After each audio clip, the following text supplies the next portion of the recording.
Hello everyone. आज हम आपके लिए एक फोकस्ड फंड का रिव्यू लेके आए हैं जिसका नाम है Sundaram focused fund direct growth plan.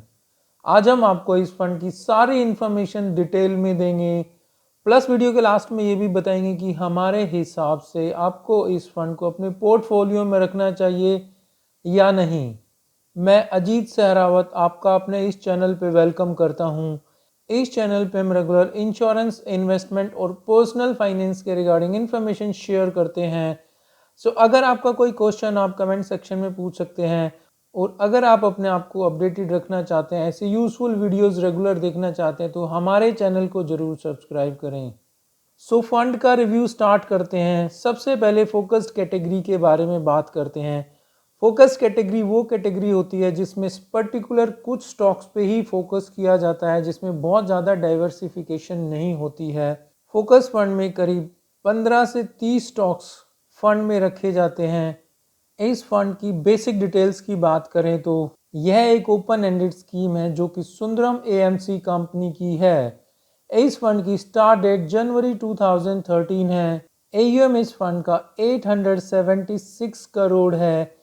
Benchmark S&P BSE 250 large and mid cap TRI है। एक्सपेंस रेशो 1.30% है। कोई एंट्री लोड इस फंड में नहीं है। एग्जिट लोड 0.25% है। अगर आप 7 डेज के अंदर अपने पैसे को विड्रॉ करते हैं तो मिनिमम SIP इन्वेस्टमेंट आप 100 रुपीज़ से स्टार्ट कर सकते हैं और मिनिमम लमसम आप 300 रुपीज़ से इन्वेस्ट कर सकते हैं। सो ये एक बहुत ही अच्छी बात है कि अगर कोई भी इन्वेस्टर 100 रुपीज़ या 200 रुपीज़ से इन्वेस्टमेंट करना चाहता है तो वो अपनी इन्वेस्टमेंट स्टार्ट कर सकता है। परफॉर्मेंस, इस फंड के परफॉर्मेंस की बात करें जो कि बहुत इंपॉर्टेंट पैरामीटर होता है इन्वेस्टर के लिए, तो इस फंड ने लास्ट 1 ईयर में करीब 18.01% के एनुअलाइज रिटर्न दिए हैं, जबकि कैटेगरी एवरेज 15.84% है। लास्ट 3 ईयर्स में 24.46% के रिटर्न दिए हैं, जबकि कैटेगरी एवरेज 23.81 है। लास्ट 5 ईयर्स में 15.23% के, जबकि कैटेगरी एवरेज 13.45% है। और जब से ये फंड स्टार्ट हुआ है तब से इस फंड ने करीब 14.78% के एनुअलाइज रिटर्न दिए हैं, जबकि कैटेगरी एवरेज 15.94% है। सो रिटर्न्स इस फंड के काफ़ी अच्छे हैं और 14.78% जब से फंड स्टार्ट हुआ है काफ़ी अच्छे रिटर्न्स दिए हैं। हालांकि अपनी कैटेगरी एवरेज से थोड़ा बिलो है, बट काफ़ी अच्छे रिटर्न्स फिर भी माने जाते हैं। इस फंड में लमसम इन्वेस्टमेंट की बात करें तो आज से 1 साल पहले अगर आपने 10,000 rupees as a lump sum invest किए होते तो आज उसकी वैल्यू 11,801 रुपीज़ होती। 3 ईयर्स पहले इन्वेस्ट किए होते तो 19,277 रुपीज़ होती। 10 ईयर्स पहले अगर आपने 10,000 एज अ लमसम इन्वेस्ट किए होते तो उसकी वैल्यू 48,326 रुपीज़ होती। SIP रिटर्न्स, इस फंड के SIP रिटर्न्स की बात करें तो आज से 1 साल पहले अगर आपने 1,000 रुपीज़ की SIP स्टार्ट की होती तो आज उसकी वैल्यू 13,521 रुपीज़ होती। 3 ईयर्स पहले इन्वेस्टमेंट स्टार्ट की होती तो आज उसकी वैल्यू 46,369 रुपीज़ होती। 5 ईयर्स पहले स्टार्ट की होती तो 95,000 रुपीज़ होती। और 10 ईयर्स में अगर आपने 1,000 की SIP शुरू की होती तो आज उसकी वैल्यू 2,70,585 रुपीज़ होती।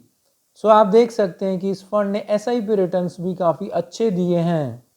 पोर्टफोलियो, इस फंड का पोर्टफोलियो टर्नओवर रेशो 30% है, जबकि कैटेगरी एवरेज 202% है। पोर्टफोलियो टर्नओवर रेशो ये बताता है कि कोई भी फंड में जो फंड मैनेजर अपने स्टॉक्स को कितना फ्रीक्वेंटली चेंज करते हैं, और इस फंड के जो फंड मैनेजर हैं वो काफ़ी ट्रस्ट करते हैं अपने स्टॉक्स पे और बहुत ज़्यादा फ्रीक्वेंटली चेंज अपने स्टॉक्स को नहीं करते हैं। मार्केट इक्विटी होल्डिंग इस फंड में 95.48% है, जबकि अदर्स में 4.52%। मार्केट कैपिटलाइजेशन लार्ज कैप में 53.81% की इन्वेस्टमेंट, मिड कैप में 20.38% की, स्मॉल कैप में 7.57% एक्सेट्रा की इन्वेस्टमेंट है। सो इस फंड ने जो मेजर इन्वेस्टमेंट की हुई है वो large and mid cap stocks में की हुई है और स्मॉल कैप का भी कुछ एक्सपोजर लिया हुआ है। जैसे कि ये फोकस्ड फंड है तो इस फंड में मैक्सिमम 30 स्टॉक्स हैं।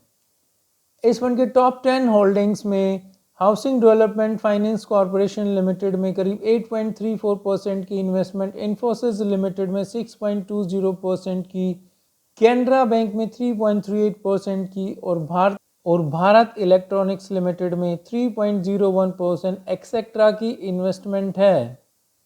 सो फंड मैनेजर ने अच्छे से डाइवर्सिफाइड किया हुआ है अलग अलग सेक्टर्स में, जिससे रिस्क भी कम होता है और रिटर्न्स भी अच्छे आते हैं। रेटिंग्स की बात करें तो इस फंड को मोस्टली रेटिंग एजेंसीज ने 3 स्टार्स की रेटिंग्स दी हुई है। क्रिसिल्स, जो कि एक बहुत ही अच्छी रेटिंग एजेंसी है, उसने इस फंड को 3 स्टार की रेटिंग दी हुई है। फंड मैनेजर्स, इस फंड को 2 फंड मैनेजर्स मैनेज करते हैं। पहले है मिस्टर सुधीर केडिया जी, जो कि काफ़ी एक्सपीरियंस फंड मैनेजर है, जिनको करीब 12 साल का एक्सपीरियंस है और ये करीब 19 स्कीम्स को मैनेज करते हैं और AUM करीब 9,617 करोड़ का AUM मैनेज करते हैं। दूसरे फंड मैनेजर हैं मिस्टर रवि गोपाल कृष्णन जी, जो अगेन काफ़ी एक्सपीरियंस फंड मैनेजर हैं और 24 स्कीम्स को मैनेज करते हैं और AUM करीब 21,230 करोड़ का AUM मैनेज करते हैं। और फंड मैनेजर पे बहुत कुछ डिपेंड होता है कि हमारे फंड्स के रिटर्न कैसे होंगे।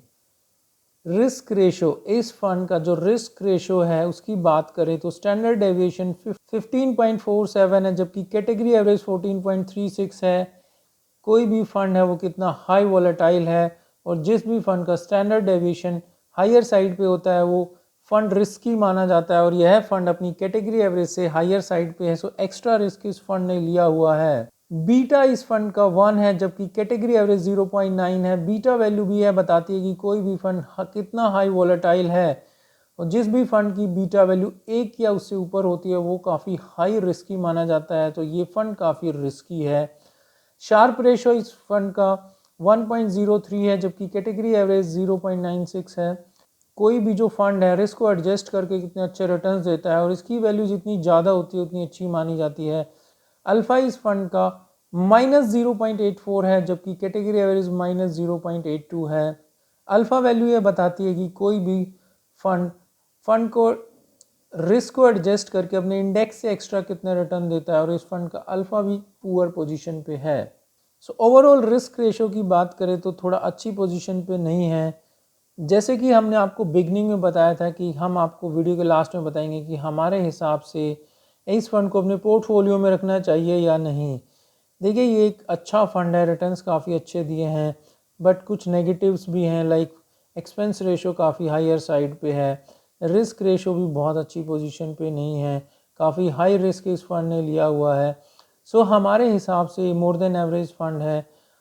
आप इसको अपने रिस्क के हिसाब से ले सकते हैं। इसके अलावा बहुत सारे अदर्स फंड्स हैं जिन पे आप रिसर्च करके आप और बेटर फंड्स खरीद सकते हैं, बट ये हमारी अपनी पर्सनल ओपिनियन है। आप अपनी इन्वेस्टमेंट अपनी रिसर्च के बाद ही कीजिए। सो ये था एक review Sundaram focused fund direct growth plan का। लाइक और सब्सक्राइब कीजिए अगर आपको वीडियो अच्छी लगी हो तो। Finally, thank you for watching.